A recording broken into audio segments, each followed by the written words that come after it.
Assalamualaikum warahmatullahi wabarakatuh. Ya.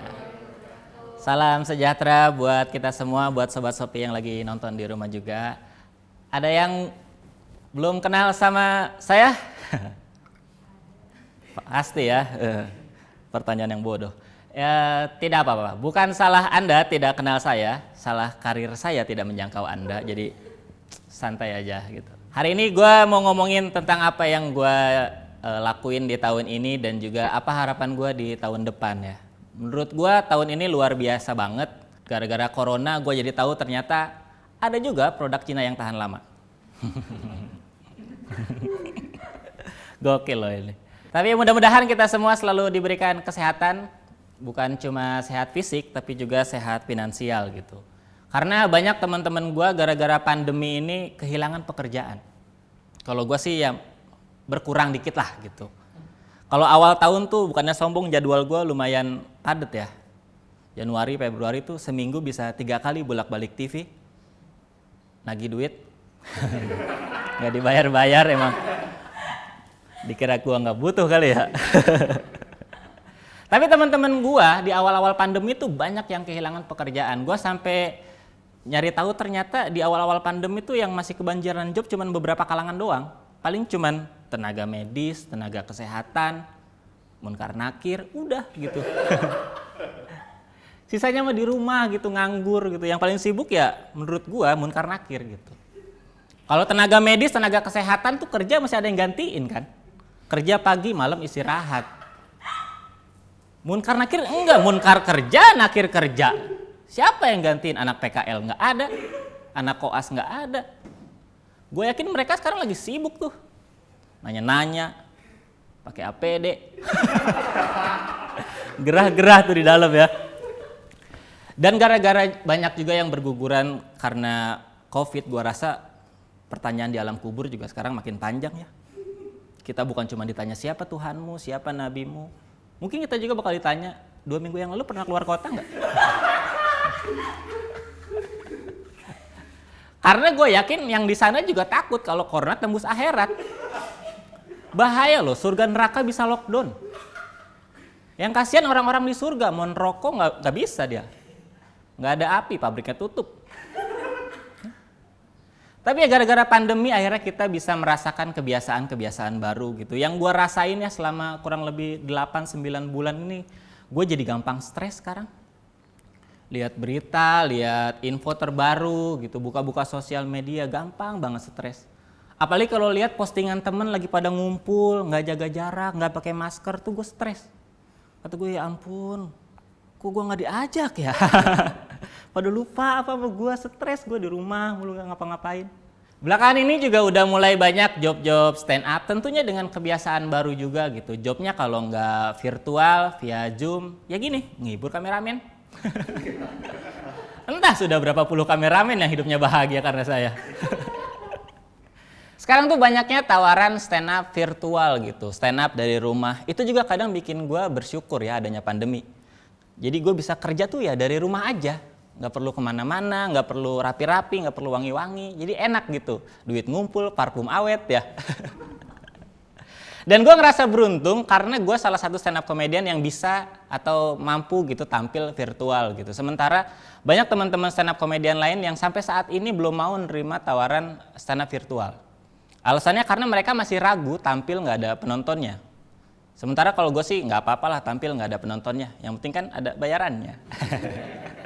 Buat apa banyak yang nonton kalau nggak ada yang bayar ya? Kita kan nyari uang bukan nyari perhatian doang ya.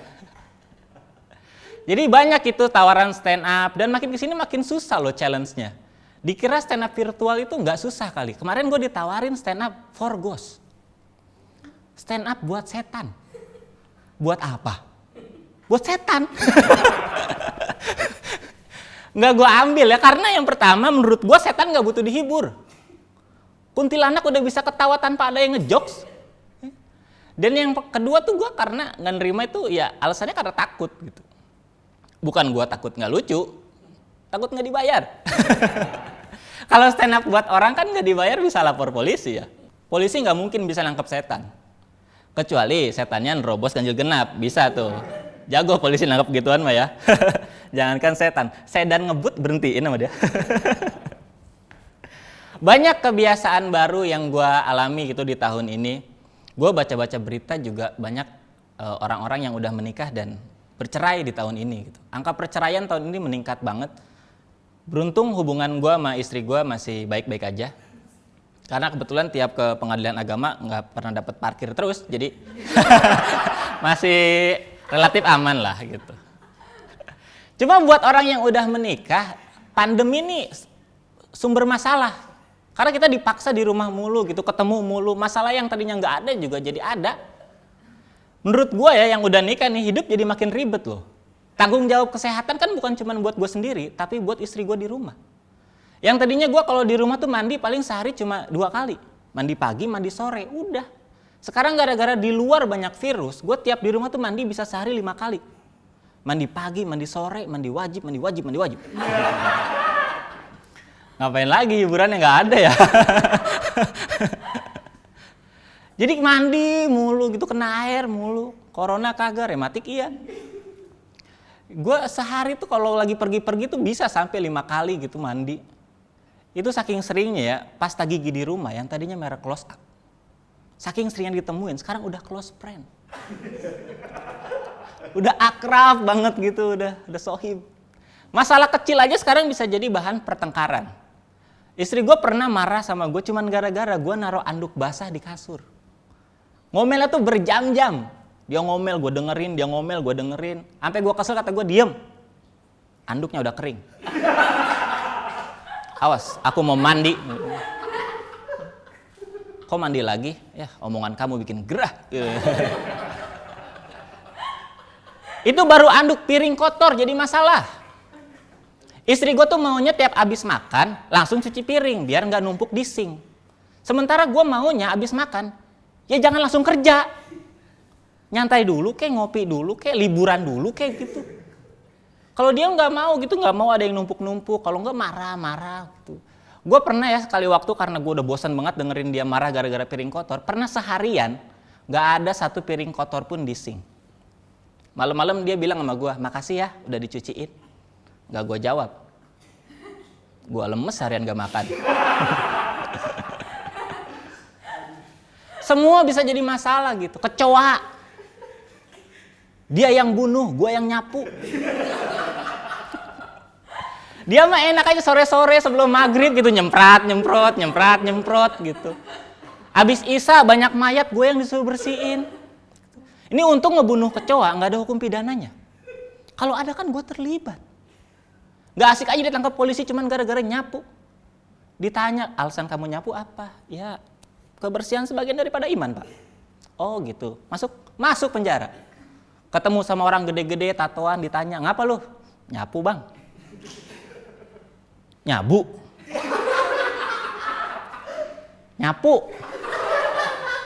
Kan pasti diketawain gitu. Masa cuma gara-gara nyapu masuk penjara, bro? Iya bang. Emang abang masuk sini gara-gara apa? Nyemprot. Sama-sama, bro. Ya. Banyak itu kebiasaan baru. Sekarang gue kalau keluar rumah pasti harus pakai masker gitu. Itu juga salah satu kebiasaan baru yang mau nggak mau harus kita jalanin gitu. Dan gue sangat bersedia banget kalau misalnya kemana-mana pakai masker gitu. Karena ngerasa itu adalah keamanan kita lah untuk menjaga diri. Gue paling males gitu kalau kemana-mana lihat orang pakai face shield, tau nggak yang kaca pelindung muka gitu ya. Gue punya di rumah nggak pernah kepake. Karena gue ngerasa face shield ini adalah benda yang cuma cocok dipakai sama orang yang mukanya bagus. Kalau dipakai sama gue kan kelihatannya nggak enak, itu udah jelek, cembung, ya nggak? Kalau yang jelek mah pakai masker aja lah. Ada covid nggak ada covid pakai masker. Seenggaknya dengan pakai masker kejelekan kita kan berkurang 50%, ya kan? Selama maskernya polos. Kalau maskernya gambar mulut jelek lagi. Nggak ada orang pakai masker gambar mulut jadi ganteng, nggak ada. Gue paling sebel lihat orang pakai masker gambar mulut terus mulutnya senyum. Karena gue jadi harus ikut senyum. Ya senyum kan sifatnya persuasif ya. Ada orang senyum ke kita, kita harus senyum balik gitu. harus berbalas senyum. Tidak mungkin ada orang senyum ke kita, kita berbalas pantun gitu. Pegel gitu lama-lama. Cuman di tahun ini dan kayaknya di tahun depan juga, masker dan face shield akan menjadi bagian dari fashion kita. Bahkan ada salah satu brand fashion ternama, dia jual face shield harganya tuh 15 juta. Dan yang beli banyak. Tuh gue nih orang kaya banyak yang blok apa? Lah buat apa lu beli face shield harga 15 juta? Melindungi diri, mending beli helm. 500.000 dapat full face itu. Jangankan muka, otak lindungin. Jangankan lawan corona, lawan kontainer aman itu. Cuman ya orang zaman sekarang tuh jadi gimana ya? Jadi banyak banget gaya-gayaan gitu. Kayak lihat di sosial media juga katanya nggak mampu untuk bertahan hidup, nggak mampu untuk memenuhi kebutuhan, tapi banyak yang suka belanja online. Ini juga salah satu kebiasaan baru kita di tahun 2020. Gua aja sering banget jadinya gara-gara apa ya? Efek pandemi kayaknya, jadi maunya tuh belanja mulu. Termasuk istri gua. Istri gua juga suka banget belanja online. Padahal dulu dia tuh orang yang paling anti sama yang namanya online shop. Waktu masih pacaran, gua yang memperkenalkan online shop ke dia. Dan sekarang gua yang menyesal. Karena dia belanja mulu. Dulu mah paling anti, dia kalau belanja tuh harus ke mall gitu. Gue pernah nanya sama dia, kenapa sih nggak online shop aja gitu? Kan lebih praktis. Kata dia, nggak mau ada ongkirnya mahal, sekilo 10.000. Terus kata gue, 10.000 sekilo mah murah. Gue nganterin lu belanja 15.000. Belum beli makannya, belum beli bensinnya, belum beli makannya, belum beli rokoknya. Tuh gue rokok lu kan Samsung, mahal. Terus dari situ juga karena apa ya, transportasi terus kayak waktu juga kebuang sia-sia gara-gara belanja langsung. Gue pernah nganterin dia belanja waktu masih pacaran, itu sangat membuang-buang waktu gue. Gue jemput dia ke rumah jam 12, jalan, nyampe mall jam 1, habis itu makan, nyampe mall jam 2. Beres makan, habis itu beres jam 2, habis makan ngerokok, beres jam 5. Rokoknya lama kan Samsu. Habis ngerokok baru kita mulai mutar. Sampai tokonya tutup. Di situ gue ngerasa beruntung, toko-toko di mall jam 10 udah pada tutup. Coba kalau toko-toko di mall nggak ada tutupnya. Sampai sekarang masih muter-muter itu. Belum nikah gue. Masih di mall. Mutar, sampai kiamat. Orang-orang meninggal bawa amal perbuatan, gue bawa belanjaan. Orang-orang dalam kubur ketemu munkar nakir, gue ketemu kasir. Orang-orang ditanya siapa Tuhanmu, gue ditanya pulsanya sekalian, enggak. Di surga bisa minta wifi. Enggak. Gue juga seneng belanja online gitu, tapi kalau misalnya belanja ke toko, ke mall juga sering. Cuma nyari rekomendasinya tetap di internet. Dan saking seringnya gue nyari informasi di internet ya, entah kenapa gue selalu menemukan pola. Barang apapun yang kita cari, rekomendasi pertamanya selalu barang termurah. Misal mau nyari Android 2020 gitu. Pasti yang muncul duluan tuh handphone Android termurah 2020. Bawah-bawahnya baru terbaik, terlaris gitu. Selalu yang termurah dulu baru yang terbaik. Di situ gue ngerasa beruntung karena setiap gue tulis nama Ridwan di internet, yang keluar Ridwan Kamil dulu, bukan gue. Gue seneng belanja online gitu karena suka nemu barang-barang yang unik. Terakhir gue lihat ada yang jual ini, gedung DPR. Gue lihat ada yang jual 10.000, 5.000. Kata gue, anjir mahal amat. 2.000 lah, kepake juga enggak. Udah sampai situ aja jok DPR-nya ya.